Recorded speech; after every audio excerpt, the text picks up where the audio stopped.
গালিগুলো শোনাও, একটু গালিগুলো শোনাও, গোটা ভারতবাসীকে যে গালিগুলো শোনাও, আর মমতা বন্দ্যোপাধ্যায়কেও শোনান। যে গালিগুলো দিচ্ছে সেই গালিগুলো একটু মমতা বন্দ্যোপাধ্যায়কে শোনান। কি শিক্ষা তৃণমূল কংগ্রেসের? তোর বাবা চোর, জাহাঙ্গীরের অবৈধ সন্তান।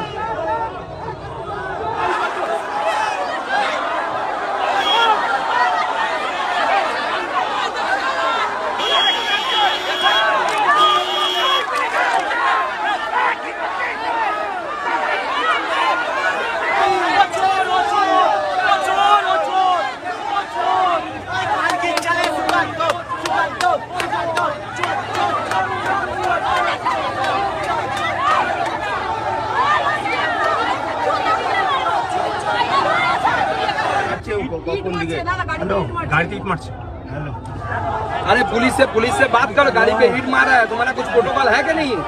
আজকে যেভাবে আমার মা বাবা তুলে গালিগালাজ করা হলো এখানে, এটা রাজনীতিতে কাম্য নয়। আমাদের কর্মীরা কি মমতা বন্দ্যোপাধ্যায়ের ভাইপোর মা বাবা তুলে কি গালিগালাজ করে? বন্ধ করে না।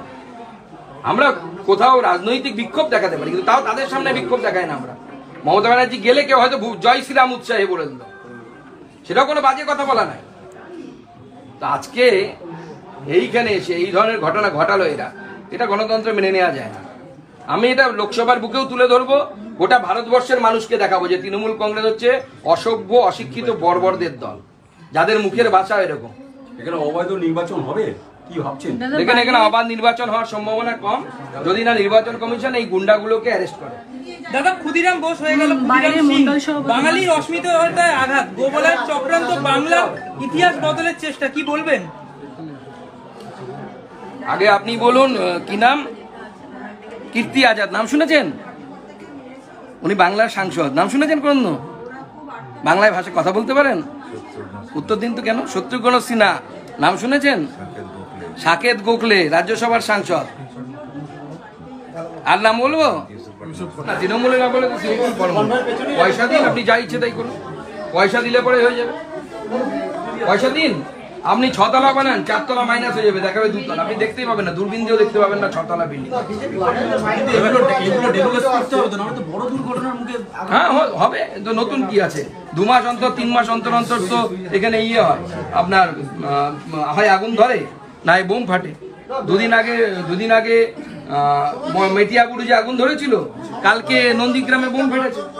এই তো দাদা, কালীঘাটের নেতা কুমার শাহ ঠিক অনুব্রত স্টাইলে হুমকি দিচ্ছে, বাড়ি থেকে বার করে মারবে বিরোধীদের। দেখুন, সময় আসছে আগামী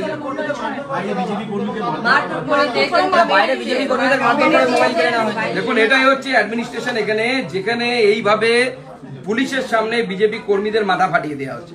এটা মানা যায় না। এটা ডেমোক্রেসি, এরা ডেমোক্রেসির হয়ে গলা ফাটায়। লজ্জা লাগে না মমতা বন্দ্যোপাধ্যায়ের?